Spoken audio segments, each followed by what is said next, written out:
गुरु जी की सभी प्यारी संगत को मेरा जय गुरु जी। संगत जी, कई बार हमको लगता है कि इसने मेरे साथ बुरा किया, बट भगवान उसको तो कुछ कर ही नहीं रहा है और वो तो बहुत ही अच्छे से रह रहे हैं, ना पैसे की कमी है और वो पावर का मिसयूज़ कर रहे हैं या दिल दुखाते हैं, मेरा नहीं सबका दुखाते हैं। बट ईश्वर तो है ही नहीं, अगर होते तो ये इतना फल फूल नहीं रहा होता, इतना दुखी करने के बाद लोगों को। कई बार दिल छोटा हो जाता है ऐसे लोगों को देखकर, और फिर लगता है कि पता नहीं भगवान पे से भरोसा खोने लगते हैं इंसान। बट ऐसा नहीं होता है। हर हर चीज़ का टाइम होता है, और हम भी पता नहीं पिछले कितने जन्मों के अच्छे बुरे कर्मों के बैगेजेस अपने साथ लेकर चलते हैं। तो ऐसे ही अगर मन में इस तरह की शंका होती है तो कर्म का फल ना हमेशा मिलता है, और चाहे वो अच्छे हों चाहे वो बुरे हों, तो गुरुजी हमेशा यही कहते हैं कि अपने कर्म अच्छे रखो। दूसरे ने तुम्हारे साथ क्या किया उसे माफ़ कर दो, बिकॉज़ अगर आप माफ़ नहीं करोगे उसको तो कहीं ना कहीं दिल में वो चुभता रहेगा, फिर दिल से कुछ ना कुछ निकलेगा, गलत निकलेगा। तो बेटर है कि उसे माफ़ करो और अपने कर्मों पर ध्यान दो कि हमारे कर्म खराब ना हो। तो एक छोटा सा मैं किस्सा यहाँ पर सुनाऊंगी, जिसे हमने देखा है गुरु जी के का एक स्वरूप है जिसमें वो ब्रह्मा विष्णु महेश तीनों का रूप है। तो हम हमारे गुरुजी महाशिव हैं, उनमें तीनों ब्रह्मा विष्णु महेश तीनों समाते हैं।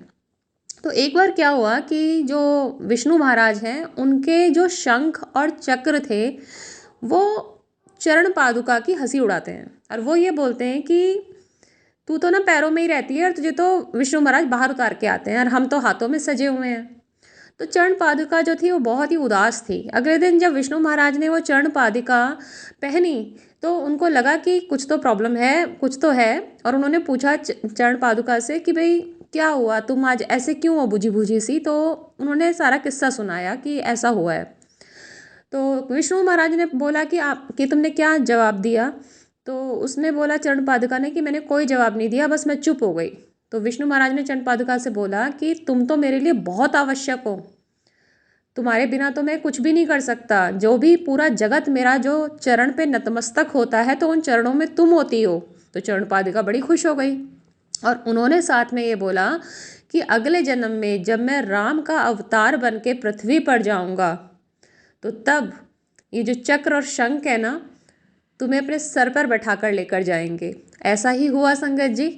वो पिछले जन्म के कर्म थे, और चरणोपादिका को भरत और शत्रुघ्न, भरत विष्णु जी के चक्र और शत्रुघ्न विष्णु जी के शंख, दोनों राम जी की चरणोपादिका को अपने सर पर बैठाकर लेकर आए थे और सिंहासन पर उनको विराजमान किया था।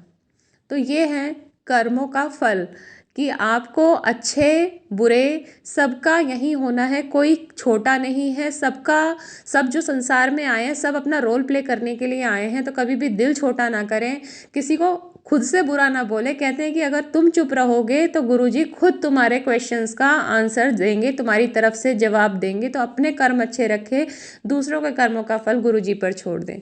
जय गुरुजी, शुक्राना गुरुजी। सभी संगत को थैंक यू सो मच।